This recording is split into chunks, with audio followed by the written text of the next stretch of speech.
দর্শক, ঈদের দ্বিতীয় দিনেও অনেকে কোরবানি দিচ্ছেন। আরও জানাতে হাতিরপুল এলাকা থেকে যোগ দিচ্ছেন আমাদের সহকর্মী মইনুল হাসান।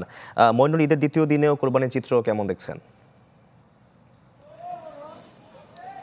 শাকিল, আপনি জানেন কোরবানি কিন্তু 3 দিন দেওয়া যায়, ঈদের দিন, ঈদের পরের দিন এবং তারপর দিন, এবং সেই ধারাবাহিকতায় কিন্তু ঢাকা শহরে বিভিন্ন জায়গায় ঈদের পরের দিনও কিন্তু কোরবানি দেওয়ার একটা প্রবণতা রয়েছে এবং আমরা দেখেছি কয়েকটা জায়গায় ঘুরে যে কোরবানি দেওয়া হচ্ছে। এবং আমি এই মুহূর্তে আছি রাজধানীর হাতিরপুল এলাকায়। আপনাকে যদি দেখাতে চাই, এখানেও কিন্তু বেশ কয়েকটি গরু রাখা হয়েছে কোরবানি দেওয়ার জন্য, এবং এর পিছনেও আমার পিছন সাইডটাও তো রয়েছে এবং ডান সাইডটাও তো অনেক গরু রয়েছে। আজকে এখানেই কোরবানি দেওয়া হবে এবং আমরা জানি গতকালকে কিন্তু ঢাকা উত্তর সিটি কর্পোরেশন তারা শেষ পর্যন্ত ঘোষণা দিয়েছে যে তাদের সমস্ত বর্জ্য কিন্তু অপসারণ করা হয়েছে এবং দক্ষিণ সিটি কর্পোরেশন 24 ঘন্টা সময় চেয়েছে।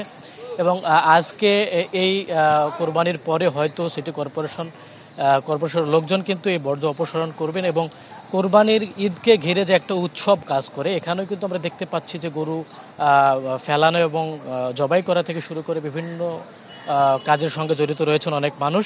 এবং আমি একজন কথা বলতে চাই, একজন এখানকার যার গরু উনি কোরবানি দিচ্ছেন তার সাথে।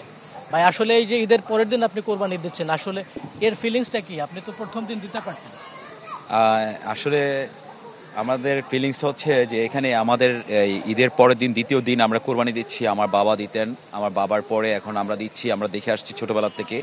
তো বাবাকে অ্যাকচুয়ালি আমরা সবসময় জিজ্ঞেস করতাম ঈদের পরের দিন কোরবানি দেওয়াটার কারণটা কি। তো ওইখানে আমাদের এখানে কষার একটা ব্যাপার থাকে। কষায় ওই ঈদের দিন খুব ক্রাইসিস থাকে, আর আমাদের যে কষায় একটু গরুটা বেশি, আমাদের এখানে 8টা গরু 8টা ছাগল। তো এটা আমাদের পারিবারিক, আমাদের এই কোরবানিটা পারিবারিক পক্ষ থেকে দেওয়া হয়। তো এখন আর বর্জ্যটাও থাকে যে একটু পরের দিন বর্জ্যগুলো নিতে পারে। এমনটা বলছিলেন এই ভাই যে কোরবানির দিন কিন্তু কষাইয়ের যে একটা সংকট তৈরি হয় এবং এনার 8টি গরু এবং 8টি ছাগল, সেই কারণেই কিন্তু ঈদের পরের দিন উনি এই কোরবানি দিচ্ছেন, এমনটাই বলছেন এখানকার। জি, ধন্যবাদ আপনাকে মইন, আমাদের সঙ্গে যুক্ত হওয়ার জন্য। দর্শক, হাতিরপুল এলাকা থেকে যোগ দিয়েছিলেন আমাদের সহকর্মী মইনুল হাসান। ওয়ালটন ফ্রিজ কিনে অনেকের মতো আপনিও হয়ে যেতে পারেন মিলেনিয়াল। সেরা পণ্যের সেরা অফার।